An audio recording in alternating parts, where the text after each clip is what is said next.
Now, it would seem from the last couple of years, from the way I've been treated, that the press would rather our members of Parliament had no assets and no wealth at all. They seem to fundamentally object to any MP that has outside income.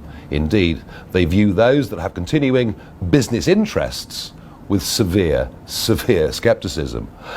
Making money is not a crime. Now, going back to the 90s, I was in the commodity markets. I had a very, very good, high-earning career. I gave that up at a huge cost. Being a member of the European Parliament for 20 years cost me a huge amount of money. But I did it because I had a goal. I had a goal and a belief that we should leave the European Union, get back to being a self-regulating nation that makes its own laws, charts its own destiny, and among other things, of course, controls its own borders.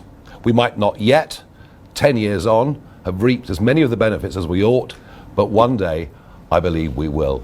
And let's be frank, if I hadn't done what I'd done, there would have been no referendum, there would have been no Brexit. I came out at the end of that with very little money indeed. But over the last 10 years, I've been writing, I've been lecturing, I've been broadcasting, I've been investing, I promoted one or two financial products, and for those that followed me into them, they've more than doubled their money, which I'm pleased about. I also worked extensively in those years of 2021 to 2024 as an influencer with over 7 million followers on social media. So yes, over the last 10 years, I have financially done well, but that of itself should not be looked upon as a crime. And yes, I had the equivalent of a lottery win, a large personal gift. And I'll come to that and the details of that in just a second. The really big question that I want to pose is, do we want leaders that know how to make money? Do we want leaders that have run businesses, employed people, and understand how the world works? Well, I'm going to argue today, we absolutely need successful people from all walks of life, but particularly from business and industry. We need them not just in Parliament, we need them in government if we're even going to have half a chance of turning around the dire economic state this country now finds itself in. Contrast that with a cabinet, 24 men and women, not one of whom has any serious experience of private business, who frankly haven't got a clue. So don't be surprised that in economic terms we are going down the drain. Now, Standards investigating me over the gift has now reared its head again as a result of a lot of copy in this week's Sunday Times, incidentally written by a journalist who publicly says that he despises me. And despite the fact that many of the things that were written in the article were wholly inaccurate or indeed irrelevant, yet another Standards investigation is underway. Standards are now being used as a political tool. On the gift, it was given to me on an unconditional basis. I can do with that money exactly as I wish. But there is a much bigger reason why I'm going to need that money, and it's simply this. For over 20 years now, I have been subject to constant demonisation by the press. For daring to be outside the consensual view on many issues, I've been attacked again and again. And I am the most physically and verbally attacked public figure or politician of modern times. Yes, you will know of some of the incidents, milkshakes thrown in my face, placards bashed over my head, but let me promise you, you only know about a fraction of the number of times that I've been assaulted. One little example you've probably never heard of. It was a Sunday afternoon a few years ago in the local village pub. In come the mob, about 50 of them. We decided the safest thing to do was as quickly as possible to get into the car and to drive away. But the mob surrounded the car, banging on the bonnet and the windscreen, kicking the side of the doors. It was a genuinely dangerous and terrifying situation to be in. The car was written off. I didn't even bother with an insurance claim and did everything I could not to make it public. But these are the kind of things that I've had to put up with over many many years.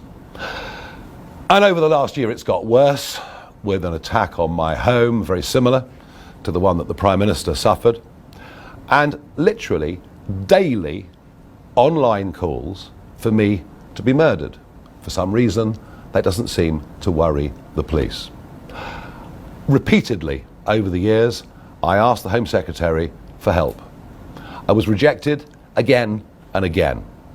And in that period, when I wasn't in elected politics, between 2021 and 2024, I ran up personally very, very substantial bills to make sure that I was safe. When I became an MP, Parliament said, yes, we will help you with security. But almost unbelievably, just a couple of days after the murder of Charlie Kirk, 70% of that security funding was withdrawn.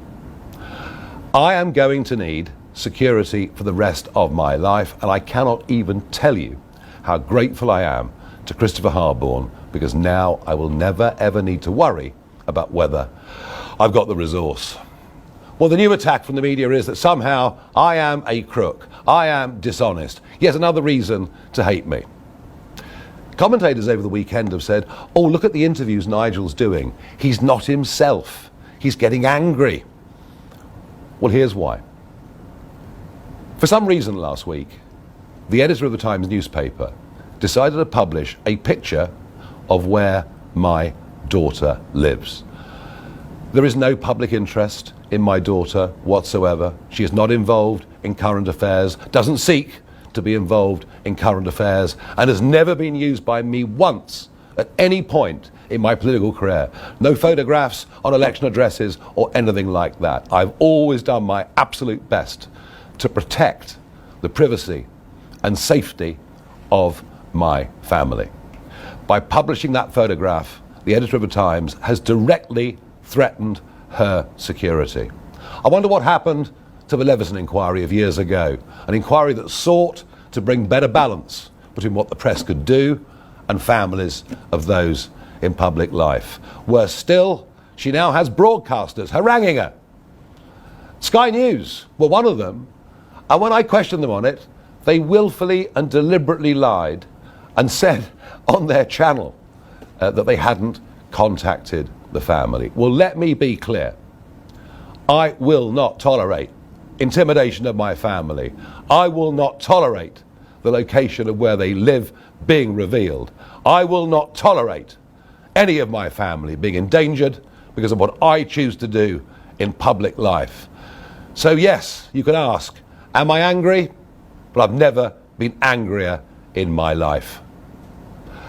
I'm also pretty upset with the behaviour of this Labour government.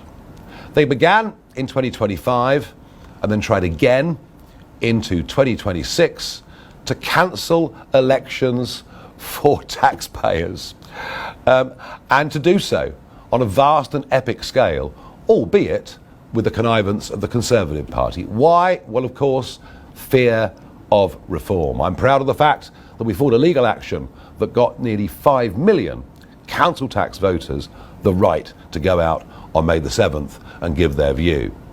Now, of course, they want to reduce the voting age down to 16. Again, they think that will help damage reform. And just a couple of weeks ago, following the Makerfield by-election, they changed the voting rules for the Manchester mayoral by-election. They've gone away from first past the post, again for fear that reform might win. And now they've come after our money. Now, to be clear, in the early days after the last general election, it was the huge increase in our membership at £25 a time that actually got us into a position where we could build a proper party. Over the last year, some big donors have been attracted to us. Extraordinary. These are men who've gone off as entrepreneurs around the world and succeeded. The sort of people we used to admire over centuries. Now government ministers refer to them in Parliament as malign actors. And so they keep changing all the rules again and again just to stop reform. Frankly, it is like living in a communist country. I could never have believed such a thing would happen here. Ignore the fact, of course, that over decades peerages have been given to donors, and that Labour's donors in the run-up to the 2024 general election now seem to have been awarded the most extraordinary government contracts. Perhaps Dominic Cummings was right last year when he said Whitehall will break the law to stop reform winning power. And we've been subject in the last few months to the use of illegally obtained information, firm evidence of computer hacking, and now leaks from government agencies. And this is all, of course, a great distraction, because we're about to get a Prime Minister who's coming in with no mandate whatsoever. He didn't even stand on the 2024 manifesto. This country needs a general election, even if Labour, the Conservatives and the media don't want it. And whilst this pile-on against reform happens, the boats continue to cross the English Channel. Our fractured defences make us look weaker and weaker against what I think is now an increasingly dangerous Vladimir Putin. Business confidence is the lowest it's now been for 16 years, and I speak to you from a capital city where men can't wear watches and women can't wear jewellery on the street. Britain is broken and the public know it, and we need change. Now, the issue with my daughter was the final straw. Enough is enough. And I thought over the weekend, what shall I do? I could go out and try and make some real big money. I could go to the USA, where I've got plenty of offers. And then I thought, why should I be judged, today or in history in the future, by Sky News and their ilk? Why should they be the people that decide my fate when, as I repeat, I've done nothing wrong? I've thought about it hard, and I've decided today I will resign as a Member of Parliament for Clacton-on-Sea, thereby forcing a by-election, which would happen, I hope, in short order. No, I've decided that the people of Clacton should be the judges of my actions. This will be a people versus the establishment by-election. It's a chance to stick two fingers up to the entire establishment, to frankly tell them where to go. And that is why I will be putting my name forward to stand in this by-election. I will fight to win. I will fight to continue the political revolution that reform has started. And I would say this to you, the voters of Clacton: if I win, you win. Because if I lose, they win, and we will never, with the two old parties, get the type of fundamental change that we need to fix broken Britain. Thank you.